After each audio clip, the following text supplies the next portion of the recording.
March 28, Thursday night. Diane, I want to bring you up to speed on a few recent developments. Nadine Hurley, 35 years old, persists in the belief that she is a high school girl. She has apparently fallen in love with Mike Nelson, high school varsity star.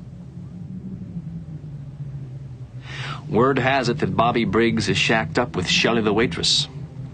Shelley's husband, Leo, has awakened from his coma and is somewhere in the woods.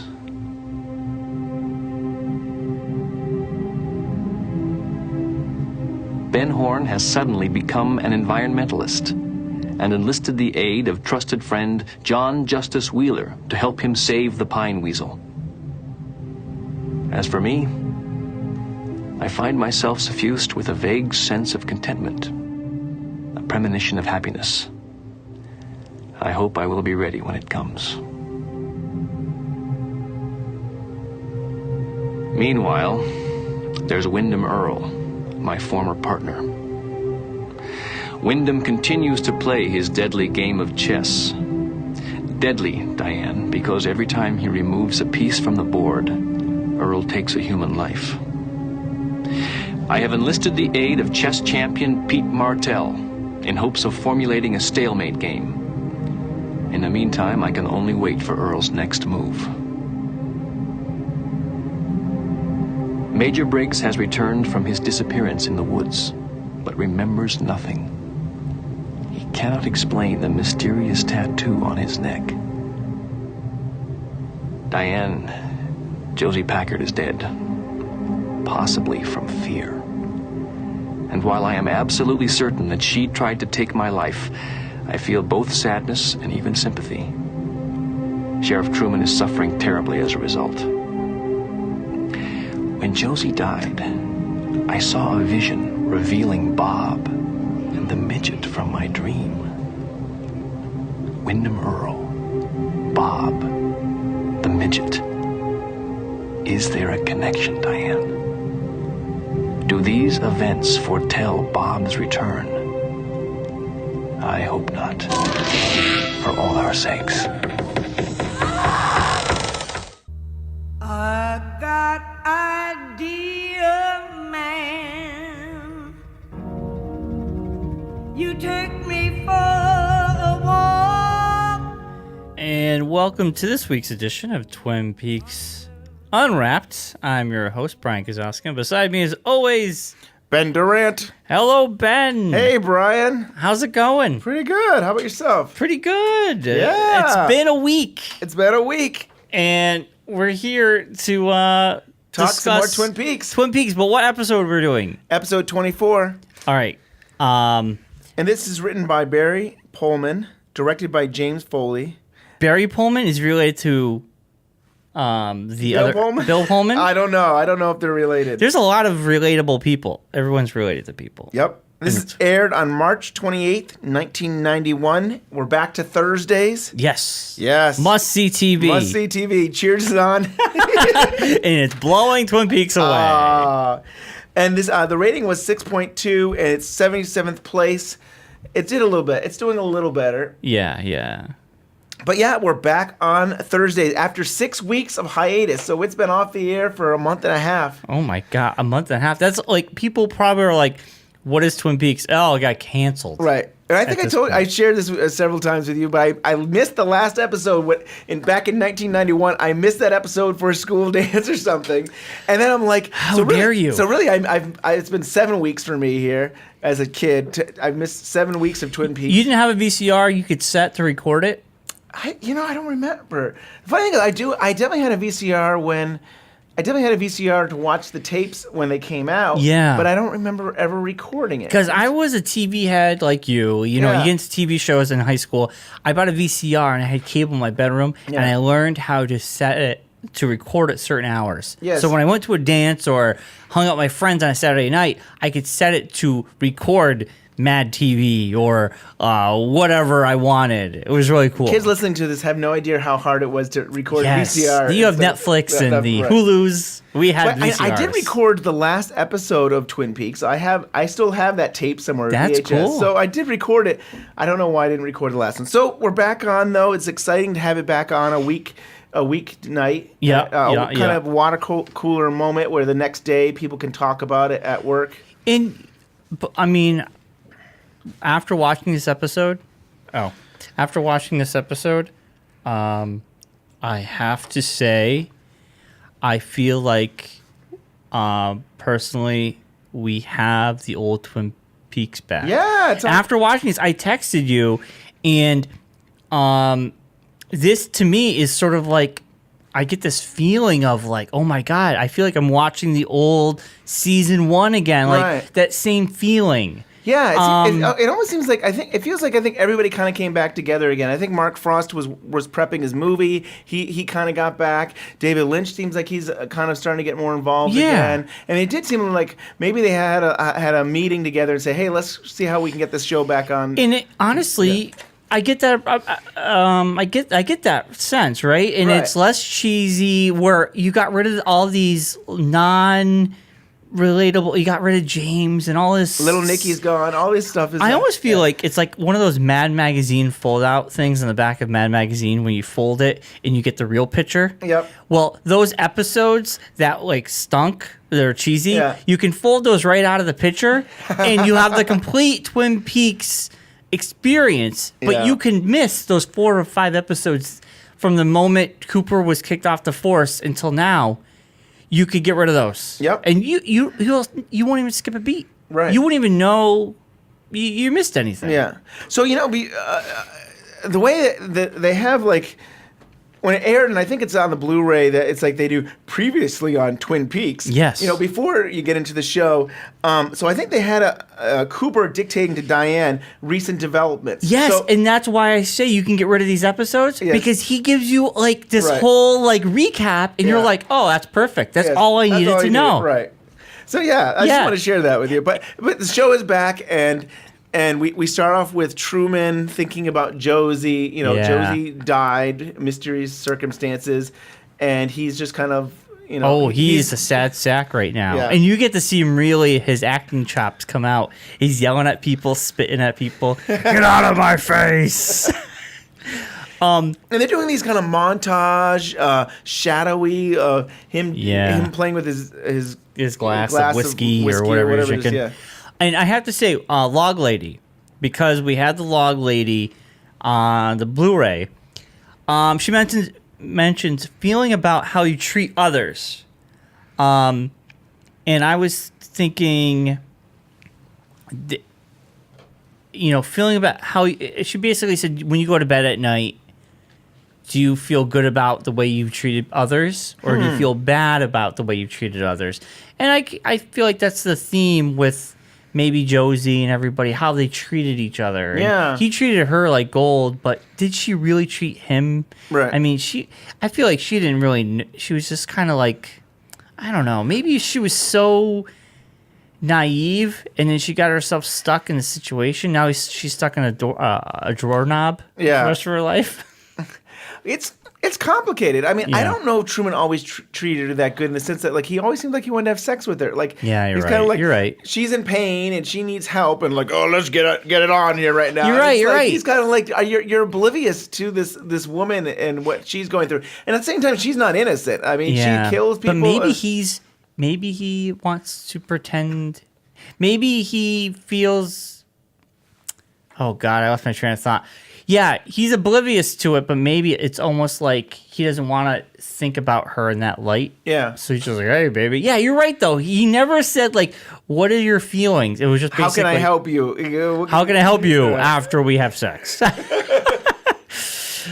You're right. I never thought about it that way. And Hawk comes with some breakfast from Norma, the Double R Diner. Yeah, how sweet. Yes. And, yeah, the recap with Diane. Oh, the recapping. And I like how Cooper recaps to Diane. Yes, which is really cool. And we haven't heard Diane It was so long. It feels like, and when I heard that, I'm like, Twin Peaks is back. It is. It was. It's so exciting. Awesome. This is a great episode. It is.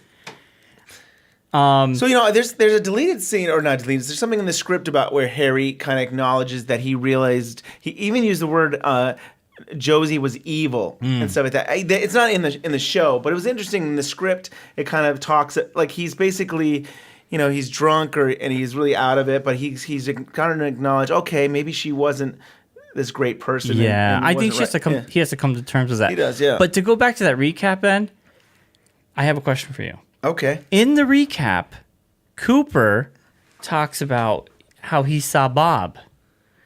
He goes, Cooper knew it was Bob in his vision because in his recap to Diane, he goes, I saw Bob.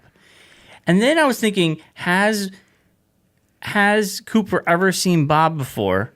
And how would he know that was Bob? Well, yes, yeah. He's seen Bob right from the beginning in his dream, the Red Room dream. The very next day, he says, he wakes up from his dream. He says, I know who killed Laura Palmer. The very next day, he's in the Great Northern, and he's with Lucy and Truman. And he goes into basically the extended European version of Bob was, had the candle. But the U.S. cut, he didn't see Bob. We didn't see it, but he talks about it. You're right. Truman, I forgot about that. All right. That Bob was, Bob wanted to kill again and stuff. Yeah, because I thought about that. I'm like, technically, has he ever seen Bob? Right. But you're right. Yeah, I guess that makes sense. And then our favorite thing about I'm a Strong Sender, it's Andy who gets the sketch, and then from Mrs. Palmer, and then when he comes back, it's like, I think the eyes are a little closer or something like that. Yep. But I think, right? I mean, I think he. Yes, you're right. If I'm right, I forgot about the sketch. Yeah, it's been so long since any of that really has been part of the show. I honestly forgot about that. Yeah, and how can you forget about that? I mean, I'm trying to think if there's any other time that he would have experienced that with Bob. I think that's all I can think of. Is that dream and stuff. I need these reminders because everybody listening to our show is every week, but in real life, it's not. So sometimes it's a long stretch. Sometimes it's still a long stretch from when you think about episode 2. I mean, we're on episode 24 now. That's 22 episodes ago that we talked about that. So they didn't even talk about anything about Bob related in the last couple. It's just been nonsense. And we talked about that too. It doesn't make any sense. The whole Laura Palmer's mystery is solved. And we talk about where's Bob now, and you see this owl, and you think, the next episode we're gonna go more into figuring out where Bob is, and we don't. Yeah, and it just kind of drops. Yeah, and I guess that episode was, with Josie dying and seeing Bob, is we're kind of saying, hey, it's coming back. I mean, at least that seemed to be their way of probably the creators were thinking is like, hey, we haven't forgotten. I get that now. Yeah, I definitely now that I'm past that episode, I do get that. So Heather Graham. I know. In this episode. She's awesome. Annie. Annie. And, at first, an episode or two ago, I was like, we're going to get another Norma relative. She's going to screw. It's going to mess it up. And I'm pleasantly surprised. Well, here's what I love is that, like, I love listening to your theories, and I try to hold back and just listen to what you have to say. But you were like, Annie's going to come in, and he's going to break up the relationship between Big Ed and Norma. And it's like she's just gonna get in the way, and Norma's mom. That's what I thought. But this is not gonna happen. I mean, definitely Annie seems like a sweet girl who came from the nunnery, and she has some issues that we learn about. Yeah, and she might have googly eyes for another character. Another character might have googly eyes for her. But that's a little bit later on. So I'm gonna give you some a little thing about my life, and I don't know if you know this. So, Bryon, you work with my wife. Yes. In real life, you the job you're giving away all the secrets on the show. Everybody's gonna know everything about us now. I know, but my first date with before Tracy was my wife.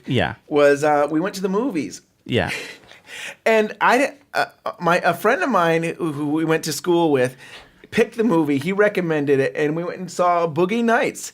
That was a good movie with Heather Graham, and she's naked in it. But like this is the first date with this girl that I've ever had. And you go to Boogie Nights, and Boogie Nights is a movie about the pornography industry. Porno. It's funny. It's fun. I mean, P.T. Anderson is the director, a brilliant director. And both my wife and I love him still in the work he does. Yeah. But it's like, oh my gosh, I can't believe I'm going to. Awkward, right? Very awkward. It's like talking naked and. Yeah. Penis. Just I don't. Mark Wahlberg at the end. But it's funny to see that 6 years later that was in '97. Wow. 6 years later from basically from Twin Peaks in '91 to Boogie Nights. Years later, it's funny to say, "Hey, that's Annie from Twin Peaks." I know. Then you're like, "Wait a minute, that's not the Annie I remember." No.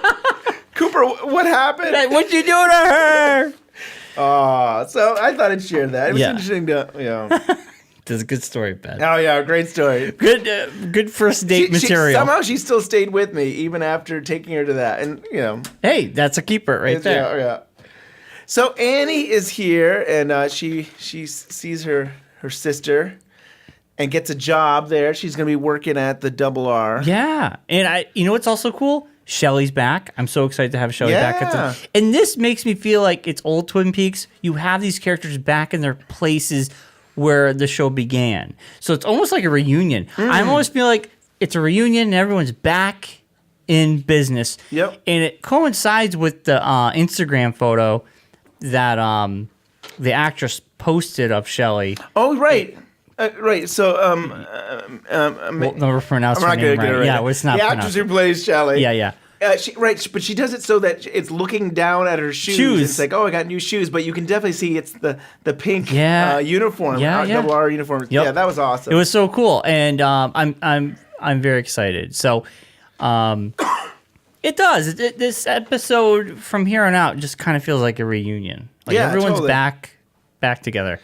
And then we have Major Briggs. He's ordering some food, and oh yes, and he's being weird. And then he's got the mark. Yeah, he's got the mark, and the log lady touches the mark, which still looks like one of those toxic waste dump logos to me. But want to bring up some audio? Oh, we haven't yes. done that. Oh yeah. Oh, I missed it. Oh, we missed it. We'll get to the next one. That was the log. Like the log knows about the mark. Yes. Now we're at the police station. Oh yeah, and Cooper's gonna try to get Harry out of his funk. Yes. Try to. So here's the funny, interesting thing in the script. In the script, Cooper is wearing fully deputy dress. Like he's basically wearing the deputy uniform. Like he's been wearing his just casual stuff. But in the script, he was wearing a deputy uniform, like this brown kind of. Oh, jeez. I think that was would have gone in the wrong direction. Like he hasn't, just because all of a sudden Harry doesn't come to work, he's going to dress up differently and stuff. So, and I think we all want him to wear his suit. We don't want him to go and be a deputy and stuff. Yeah. We're I love Cooper and his flannels, but we got to get him out of the flannel. Yes. Well, I guess. And I also I'm sorry. I was going to say too that Cooper says to Hawk basically that aren't you should be in charge, and Hawk's like, hey, I'm comfortable the way things are and stuff, which is kind of cool because I think we're always rooting for Hawk to kind of be the boss, the sheriff, because he's so good at what he does. Yeah. But he's smart though. He knows. He doesn't want to He doesn't want to handle that paperwork. Yeah, stuff. Right. He hates paperwork. I guess the next big scene, in my notes anyway, they're waiting on Earl's next move. He knows, we find out that Earl knows about the stalemate. And so Windom Earle is so mad because he figures out the whole stalemate situation, he plays his flute in anger. So we still have the weirdness that's still kind of the residue of the cheesiness from the last couple episodes with the flute playing. Why does Windom Earle play a flute? I mean, well, the interesting thing, it makes me think about how at the beginning of the series, Cooper would whittle his own was it whistle or whatever he had? Yeah, he was whittling and stuff. And I feel like it's in that same idea that you're crafting it and then but Earl uses it in a way where he seems like he can be violent and stuff. Yeah, and boy, he hits Leo with it. He'll slap him in the head to make him do his bit. And Leo's just his meathead now. He just did whatever Windom Earle wants. Right. He gets his slippers, his newspaper, his coffee, anything. Yeah. Yeah. So yeah. It's like, right. I don't know what you want to say. His henchman or he's his henchman. He's like this mindless henchman. When did Leo just become? He's never been a really good like his character has been very silent. Like he doesn't really talk much. Yeah, I mean, at the overall, he probably had like 10 pages of dialogue in this whole show. I think. Well, the first season, he was kind of like, wash my laundry. Laundry, yeah. Shelly, yeah. Wait a minute. I just got it, Ben. You made me think about it. He has become... Leo, he's become Shelley. It's like a whole role reversal. Right. I didn't think of that. But yeah. He was making Shelley do all the stuff, and now he's making the bidding to Windom Earle. Right. So his whole world has been turned around. He's become the person he would boss around. I think you're right on. Right? Yeah. I just thought about that. In 25 years, I've never thought that, but that makes total sense. It's all, because he would do that to Shelley. Do my laundry. Right. Make my lunch. Right. Put the soap in my sock. Fetch my pipe. Fetch my pipe. Yeah. And then now Earl is like making him do stuff. So I basically, how does it feel, Leo? You big jerk. I mean, we basically went through. Windom Earle does know about the stalemate. Yeah. But Dick is back. Dick is back. And he's sleazier than ever. He's checking out these women. Right. In their sweaters, and he's like making the old sexual innuendos. Yes. About clean. Yeah, you want to play that? Yeah, I'll play it. Cigarette? I prefer to keep my chest clear. Ah, the great god, fitness. He's such a Have cheesy. you spoken with Pinkle? What's a pinkle? He's giving a talk on the pine weasel. Now, when you first saw this, like, did you know what was going on? Like, it's like, what is going on here at first? Oh, in like, the background? I mean, yeah, in the background. It's chaotic. You have a cheerleader. You have, like, everybody. And Like they're putting on some kind of event, but I don't think at first it was clear on what... I saw the stage, and then I realized, I'm like, oh, they're going to have a fashion show? Yes. I was like, oh, a fashion show? To save the pine weasel? Yep. Interesting, yeah. I know some of those like teen shows, like every week there's an event, like it's a prom or it's like this special thing. Twin Peaks have a fashion show for a pine weasel. Yes. And I still think that Billy Zane's hair was glued on. I don't think that's his real hair. I don't think because on the Blu-ray on a bigger screen, I noticed this weird glue or something around his hairline that's not natural. And I don't know if it's because they wanted his hair, because it's got that weird, it goes up, like a up slick. Huh. But also I feel like it could, because Billy Zane has always been bald. Like, has he always been? No. When I saw him in Zoolander 1 for the very first time, you're not looking he was back bald. far enough. Was he in the Rocketeer? I'm trying to think. No, what else has he been in? He wasn't. That was a different guy. That was a different guy. Yeah, I don't know who else Billy Zane's been in, but I think this is glued on hair. Well, wasn't he a superhero? Wig. I'm trying to think what superhero He's he bald, wore. Like man. purple. No, I don't know. I don't know either. We'll have to look it up. He wasn't bald. I mean, you're too young. You didn't see him when he was. Yeah, I don't know. I mean, I'm totally wrong. Maybe. I'm just thinking they have like a weird glue on his head. That's, I don't know. And in my notes after the whole sleazy Dick. Yes, sleazy Dick. Dick is back and sleazy as ever. I wrote this feels like a bit of old Twin Peaks. So this was like right after that scene. For some reason, I was getting that feeling back. Yeah, I made notes of where I got the feeling. So I was very excited. So Cooper's still trying to talk to Truman to try and get him to come back. Oh, we got to get him yelling at Cooper. Eventually, it's going to help you to know she was a hardened criminal, a killer. Get out of here. I know it's not easy right now. Just get out of here. Get out of here! Go!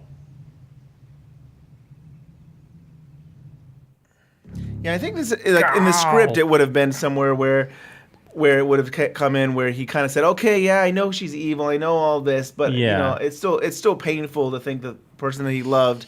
Yeah, you don't want to think that, and then he kind of feels hoodwinked too. Yeah. Now this is where I get lost. I was so enthralled. So Jones is yeah. the assistant to Thomas Eckert, who died from Josie and stuff, and she comes by to see Catherine Martell with a box. Yeah, and her character comes and goes quickly. Yes. I mean, I don't really know if we're gonna see her later on. But I was just like, really? We gotta have another character. I mean, she isn't that bad though. Yeah. I mean, yeah, she's having to show up a little bit more towards the end, and I think next episode. But maybe this is a good time to mention it. In the script of the last episode 23, Thomas, this is Unseen Twin Peaks. Yeah. Thomas Eckert hands Jones a stack of cash and tells her to finish the job. So he basically, he was kind of settling things. Eckert had to finish stuff with Josie, and he was basically telling Jones, his assistant, to go do something else in the script. And clearly that's related to what we're seeing right now with Catherine, that she's going to give a present, and then I think at the end of the episode, she has another job to do as well. Yeah. So, but it's interesting. I mean, when we get to that, I think it was interesting because she is a mysterious character, and to not have this, to see what is she doing here? Eckert's dead. Why is she still around? Makes it at least mysterious. I think. But, yeah. It is interesting. A black box.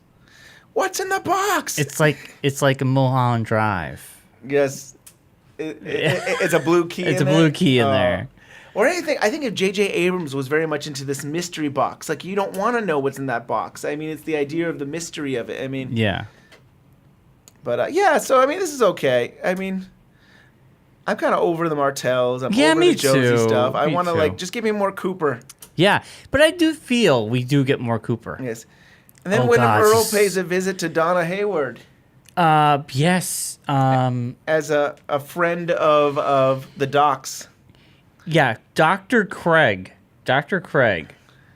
And what do you think about this dress up of Windom Earle? Well, I want to know what store he's shopping at. What costume store? He has a whole suitcases of disguises. Yeah, he lives in a cabin in the woods. Where is he getting all this stuff? There must be a costume store Twin Peaks has. He has a shed just for costumes. Yeah, costumes. And they're like Scooby-Doo costumes. And his coat, though, I do think his coat is used again in another costume by someone else. It almost looks like something Doc Hayward himself would wear, but yeah. And it's creepy because I wrote in my notes, almost hitting on her comes off creepy. Yes. He's really skeezy, yeah. You're too beautiful to be this young, and was whoa, dude. You're what is going on here? Maybe he was just trying to charm her to make her feel comfortable. So. But it came off creepy to me anyway. And this is the first of 3. Yes, he's got disguises. 3 queens or 3... 3 queens he's got to somehow persuade. I mean, he's not really persuading them. He's just talking to them and giving them nuggets of information.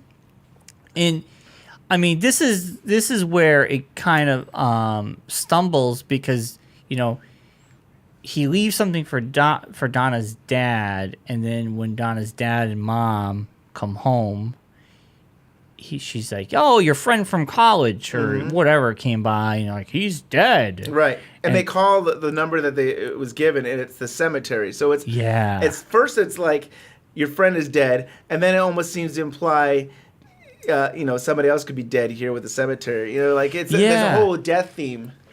But what are you saying? I'm saying this is the fumble on his and Windom Earle's part. I mean, did he want Cooper? Because I want him. I think he wants this. I think he wants to say, "Hey, I've been killing random pawns, and now I'm going after people you know."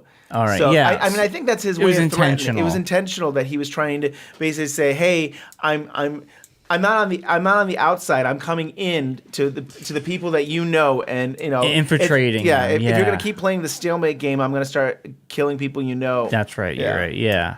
So so basically it gets back to Cooper because of everybody being tight knit like that. But here's the other weird thing: we do find out, and I don't know if it's. Oh God.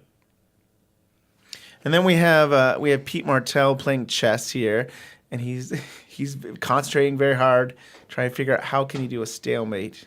Oh yeah, I don't want to jump ahead on my notes on my thought. I'll hold off on my thought about Windom Earle. He looks like he has several chess boards and honey and. I wrote Pete going chess crazy. And I like how he's hired Lucy and Andy to play chess. Oh. The 2 people that are probably not the best at this. No. And I like how there's how are you holding up? This is he's playing chess against himself on 9 boards. I know. Well, at least nobody put a fish in the percolator, so you have plenty of coffee. But I think Pete feels a lot of pressure because he knows that if he does something wrong, somebody will die. I mean, Yeah, but he basically says, I think, like, there's no way someone's gonna die. yeah. Yeah, you wind up with 6 pieces, so You know, I that's. don't know if it's worth it. But even if I get there in half the time and wind up with 12, that means 6 people die. 6 people die. I love him. Yeah, it's he's great. one of my favorites. It's a shame he passed away. It would is, be it so really cool is. to see him in season 3. I know that would be something else. That would be great. So I know in the next scene, Log Lady has a marking. We find out that the Log Lady has a marking. Yes. On her leg, Right. and the Log Lady has a woods themed marking, and Major Briggs has the toxic waste marking. But Cooper puts them together, and that's the symbol I've been seeing on Facebook forever. It all makes sense now. It all makes sense now. I like this. This is kind of cool. Yeah. So does that mean like the Log Lady and Major Briggs are like having some weird affair? Something. They're definitely connected, aren't connected. they? Yeah. Well, it's Do you want to bring odd. up some audio here? Yeah. I remember. What do you remember, Margaret?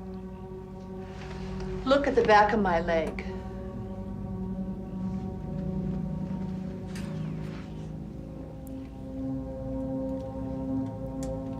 It looks the back of her leg looks No, like I thought she said something more. I was There 7 you go. years old. I went walking up in the woods, and when I got back, I was told that I had disappeared for a day. All I could recall was a flash of light, and that mark was on my leg. We all 3 recall the light. And also the call of the owl. Yes, I remember. The only other so. That was I liked all this. This was cool. Yeah, but it seems to be that the Log Lady had similar thing to the Major Briggs, where maybe Yeah. she was abducted, or Yeah. I mean, it kind of goes back to X-Files in the Yes. sense that you have the markings and aliens got you. I mean, Twin Peaks is trying to say it's not aliens, but it's still it's some something kind more of force. mysterious. Yeah. Talking about X-Files, did you get around to watching the end yet? Of Yes, I did. Are you happy with? I mean, can we change it? Can we deviate? Deviate for a second and ask you how you think it took you a couple weeks after the series finale. I didn't want it to season be finale. over. I didn't want it to be over. Personally, I really wanted it to not end. I loved it. I did write a little thing on Facebook how I felt, but overall I loved it. My only complaint is I wish they wove the whole episode 1, episode 6 mythology into all the episodes. I agree. It would have felt more. The last episode felt like rushed. It was just like everyone's gonna get sick. Next scene, everyone's sick. Right. That's my only complaint. Wouldn't that have been cool if they could have done that, like a few episodes where people were getting sick? Episode 3, Yeah. like at the end, you go. There's like a TV, and it's like the news. People were getting sick. We can't figure out why. Right. Like it was just, and I watched it with no commercials, so I don't know if there's a commercial break there or not. But it was just like one scene, everyone's gonna get sick, and everybody was sick. And I was Right. like, but overall, I like the 2 new agents. I like them. Oh yeah. Einstein, I think it is. And Einstein, Miller, yep. And the ending, though, as soon as I saw a bridge, as soon as I saw everyone stuck on traffic, I'm like, we've seen this before. An alien ship will show up. And it was the alien ship from episode 1. So it's not an alien, it's the government. And Picking up that Scully. seems to be the theme of this season, was that, like, it's not about aliens, it's about the government. It's about our own government. And Taking the alien DNA. Technology.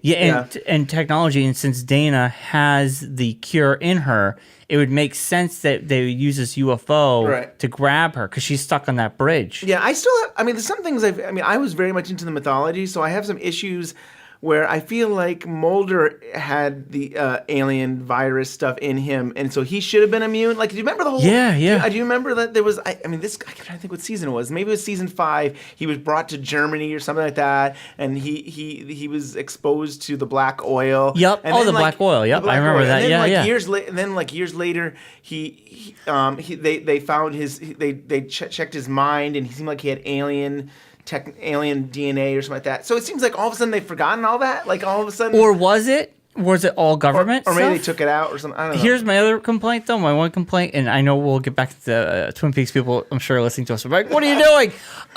My other complaint. This is all spoilers too, by the way. Cancer Man. It's been like over a month. 2 months. I know it's true. Yeah, that's true. It's true.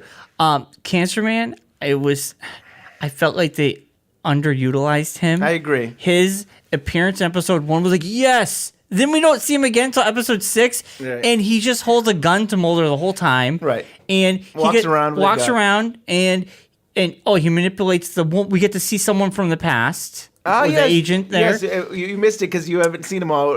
Agent Reyes, I think. I do remember her though, Yeah. and it was kind of cool. But yeah, I felt like he was just sort of like. I hope they do more with the next season. I think I call it the greatest hits. It was the greatest hits. 6 episodes. They did the greatest hits. Yeah, you good know. stuff. But I kind of feel like I hope they improve it for the next season. It was a good start. Yeah, it was a good start. And Overall.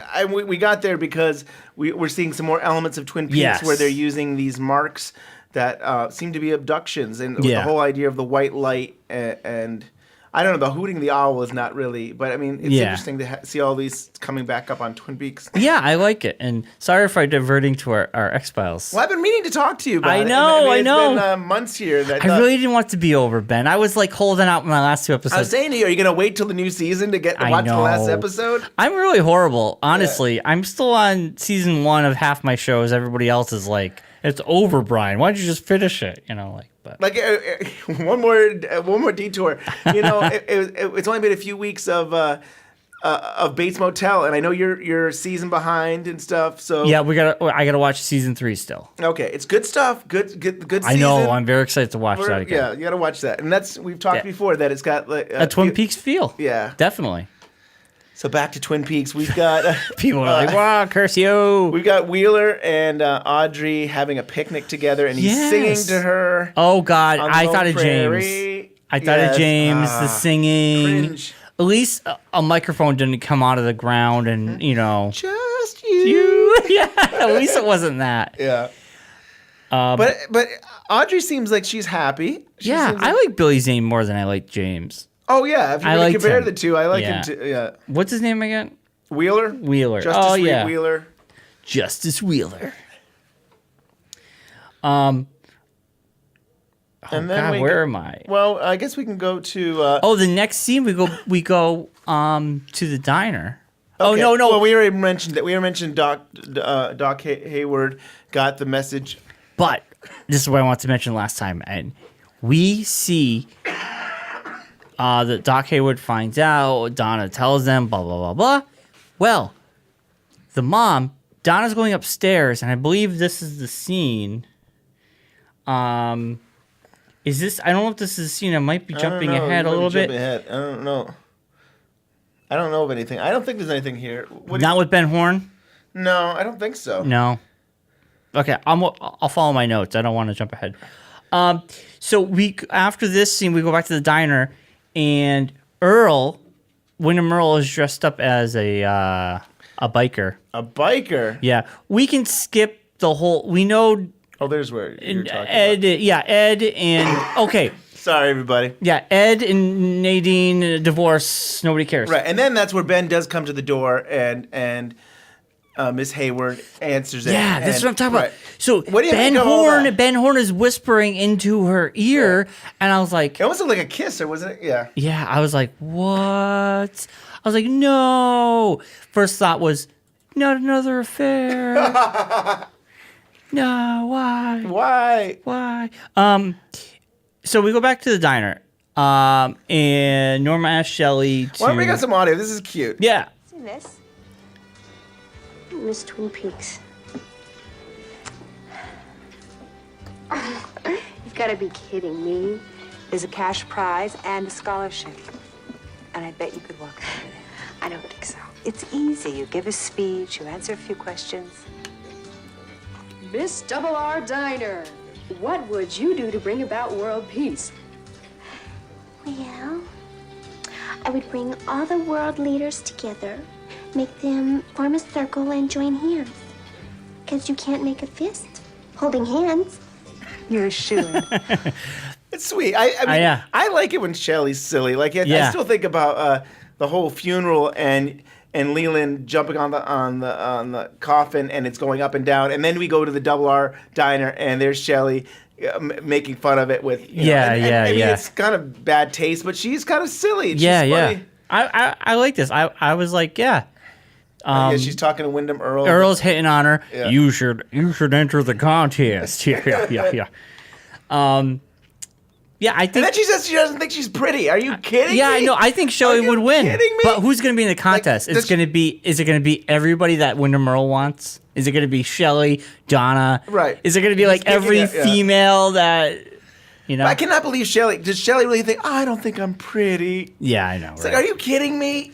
She's a teenager, so most teenagers don't. Like, she's 18, right? Yeah, she's or maybe 19, something like that. I think she's already done with school. Or it's hard to say. She dropped out, so I don't know if she dropped out this year or a couple years ago. Most people at this age don't.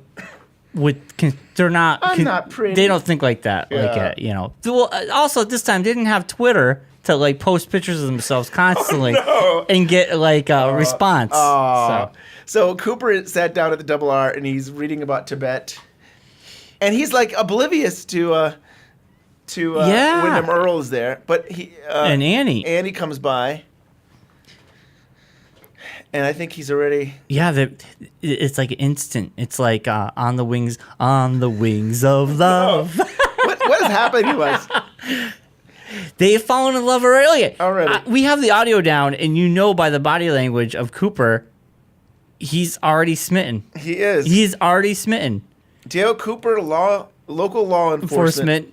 And future boyfriend. Well,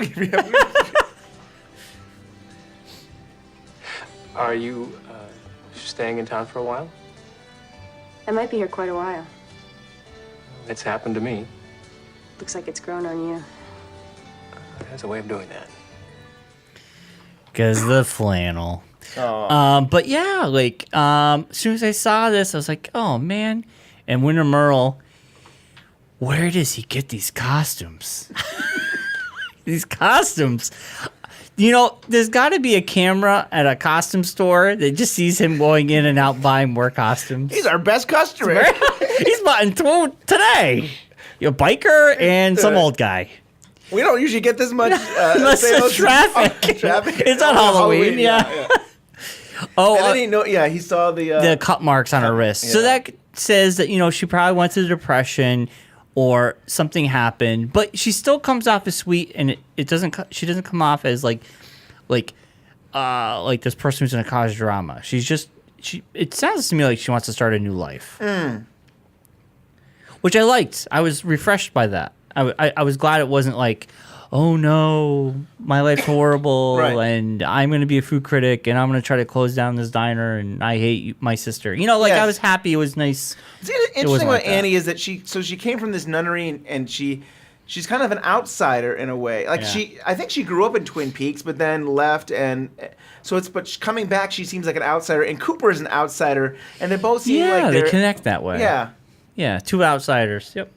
So Cooper has to go check in on Truman because Truman's losing it. He's going crazy. He tore the book house. Is it the book house? Yep, the book house, it is. All those books. He tore the place up for one guy. He went nuts. Like the ceiling tiles are gone.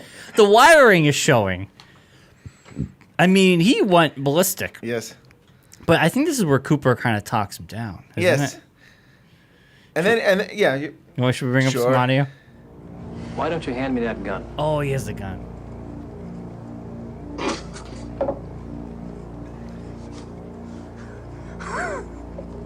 I don't believe I've ever handed my gun over to anybody in my entire life! My entire life? That's my gun! And he waves it around nilly-willy like I could just by accidentally shoot all of us.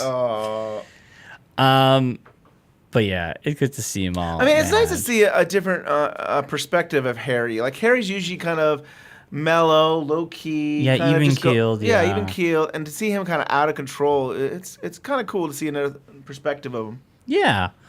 You know, this episode was so good, though. I didn't take a lot of notes because I think I was just I enjoyed it so much. Yeah. This episode. Me too. Every scene, there's something good. You know, it's opposite. The stuff you want more of, they really give it to you. And the stuff you want less of, it's less of that. It's less of the Big Ed and all that stuff. Like the silly stuff. The silly stuff. It's less of it. But it's perfect amount that it gets you there and gets you to the next good scene.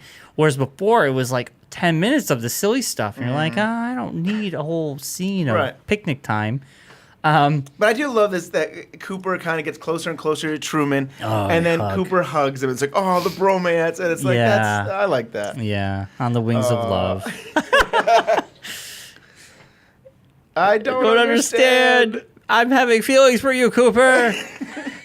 So I think Harry falls in love with Cooper as well. Everybody just falls in love with Cooper this episode. Yes, except for Audrey and Cooper. Yes. Come on. Yes. Well, Billy Zane's in the picture. Yep. The bookhouse. So yeah, they put Harry to bed. Yeah. And then we have a scene. We pause this. Okay. Yes, I'm sorry. So we have Mike and Nadine. And Mike, he shops at the same store that Windom Earle buys his costumes. Because Mike's dressed up. That jacket. That's a jacket Windom Earle was wearing. Windom Earle let him borrow it. It's like... Is Mike Windom Earle's son? Dun, dun, dun. But... It does. You're right. It looks like the jacket that he was wearing when Earle was wearing. The funny thing is, like, you know, for a while the girls in the show used to wear sweaters, and I swear they would share sweaters. Like, you'd see something that Audrey would wear, and then all of a sudden Donna would wear it and stuff. And I bet you if we looked at all the episodes, you'd see people wearing each other's clothing. That's all the time. true. But I wrote my notes. But having the same episode. I know. And he's got the hat too. Yes. And I'm like, Mike must shop at the same costume store Windom Earle shops at. So they're at the Great North. They're Nadine and Mike, and they want a room. Which is weird because Mike didn't like her. Right. But do you think Mike was like, well, since you offered and we're going to get a hotel, I like you now. Like, I didn't get it. He was so dead against being with her. Yes. Well, she came on strong. I mean, and she's passionate. And I guess. Yeah. And now they have to go to a hotel and he's got to dress up. Right. And I love that this high school friend saw him. It's like, hey, how you doing? And it's like. And the girl's wearing the 90s sideways cap. Yes. Like, it's so. It's funny. We usually talk about how the show is timeless, but that definitely shows that it's time period. I mean, yeah, they're showing a teenager wearing a sideways yellow cap. Oh, man.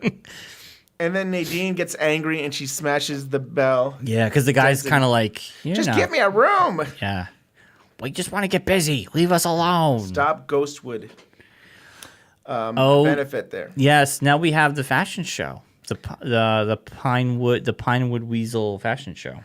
And it's still not clear. Is Ben really doing this just to get back at Catherine over the Ghostwood estate, or is he really truly care about the Pinewood? He doesn't care about the Pinewood. I don't really think. I think this is to get back at Catherine and Ghostwood, because I think the whole remember the original idea was if we use this as a thing, nobody can touch the land. Right.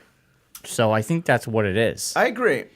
And I love how Squiggy is back. Yes. From Laverne and Shirley. Yes. I don't know his real name. I call him Squiggy.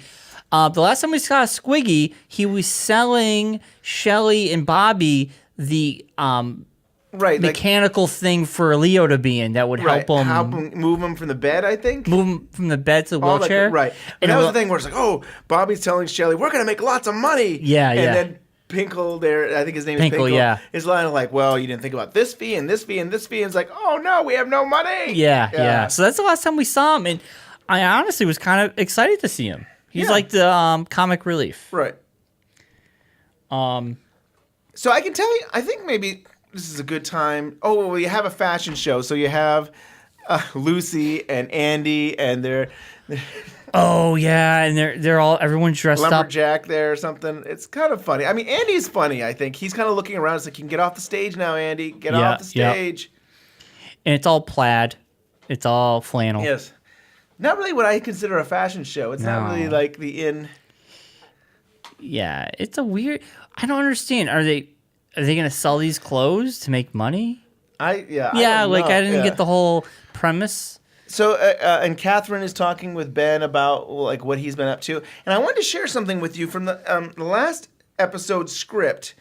Catherine actually tells her brother Andrew what they want to do with the Ghostwood development. So this is something that in the script that never came on the air. Oh, okay. That where Catherine tells Andrew she wants to build a shopping mall and a hotel right next to the Great Northern. Oh, jeez. But it's interesting to see that, like, you know, because you're always like, okay, they want this land. What's the purpose of it? And it was interesting to at least see in the script they had some thought of what they would do with it. But, yeah. And I like how Ben Horn's drinking a gigantic glass of milk. Right. I mean, it's funny, too, because, like, I don't know what he would have had if he would have had wine or something. And now he's having carrots and milk. And, I know. He's like a little rabbit. Yes. He's like, yeah, he always eats weird things. Not weird, just not the normal things you picture someone eating.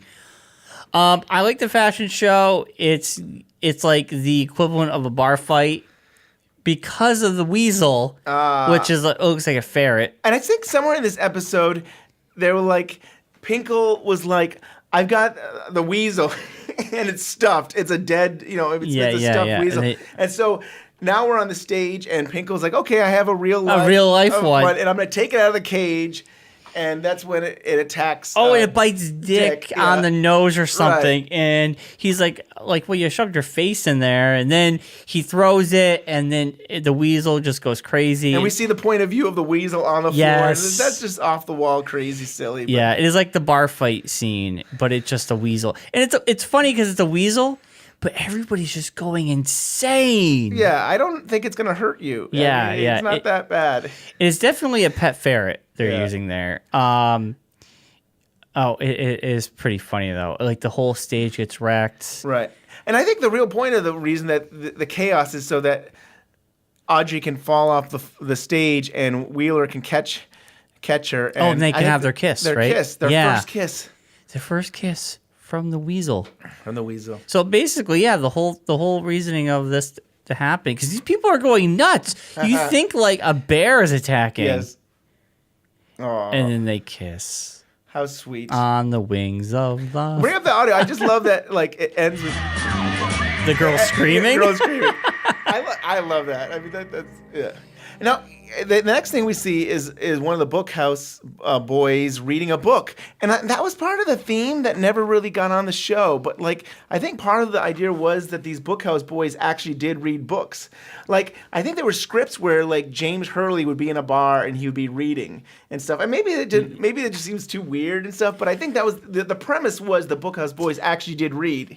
I was at Amherst not that long ago, and at a bar, there was a lot of people reading at a bar. Did you really do it right? People reading books at bars. Wow. But they all had man buns too, so Right. I don't know if it's like a hipster thing to do. But you wonder if it's part of the society. As the society, we will read books together. Yeah, we will read books at bars. Now, so Jones, the Eckhart's assistant, comes in. Yeah, I did not expect this to happen. Right, so she's taking off her clothing.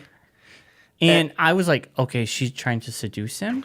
Are you trying to seduce me? Are you trying to seduce me, Mr. Bond? Mrs. I'm trying to Robinson. kill you, Mr. Bond. No, I just switched my movies. But yeah, like, I was like, what is going on? Right. But she drugs him with some weird thing, and he... Well, we don't know until the next episode. Oh, yeah, sorry. That's all right. Yeah. To be continued. Yeah, I was getting ahead of myself. I know. But yeah, it ends with her just going into bed with Harry. Yeah, and stuff. Harry. And, she's going into bed with Harry, and I was just like, "What? Why? Yes. Why is she going to try to go to bed with Harry? Right. Like, and I don't. As far as I know, she hasn't ever met Truman. Really. No. Like, I don't think they've ever met, as far as I know. But she must know about him, and I'm thinking of one or two things. She knocked that guy in the back of the head, so she wants to kill Harry, she has ties with that family. So Yeah. I feel like she's a hit woman. Yeah. That's my thought right now. But it was a good episode. This was like a an awesome Twin Peaks episode. Yeah, good stuff. Yeah. And I think it's only going to get better from here. Thank God, right? Yeah. We got like, what, 5 episodes left? Yeah, right? So isn't that something? Can you believe we're nearing the end here? Oh, this is very sad. It's going to be like X-Files for me. Yeah. And the last 2, we're just going to stop for like months, and then we'll finally watch them. Just so we can savor it. But it's exciting to know that, we're going to get more Twin Peaks next year. Yes, I know. Very exciting. Very exciting. So, everybody, Twitter, we're Twin Peaks Unwrapped. Twin Peaks Unwrapped.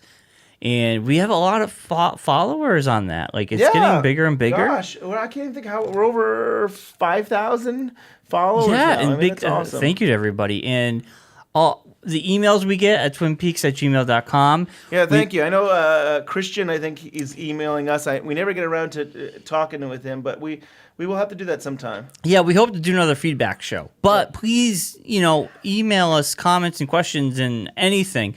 And please rate us on iTunes, Twin Peaks Unwrapped on iTunes. Rate us, leave us a comment.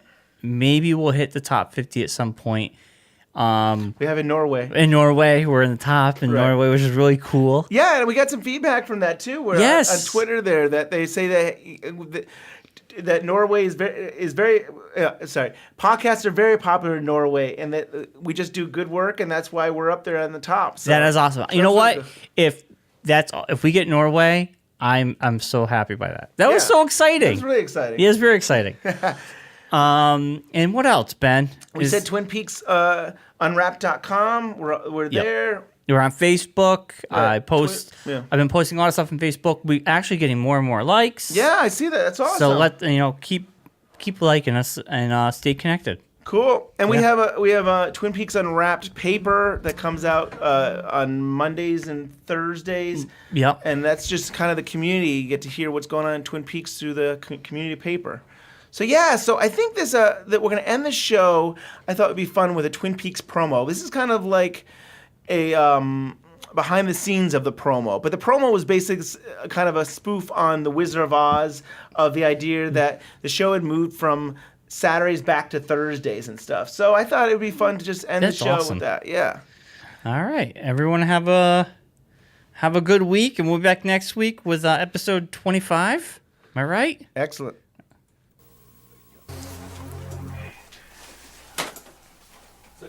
You're a beautiful bunch. Here we go. On your mark, get set, go! Annie M. Andy M. I must have been dreaming. It was horrible. We were on Saturdays. Andy, you were there. The log lady was there. And the man from another place was there too. Saturdays. That is a bad dream. Diane, Thursdays at 9, 8 Central. There's no place like home.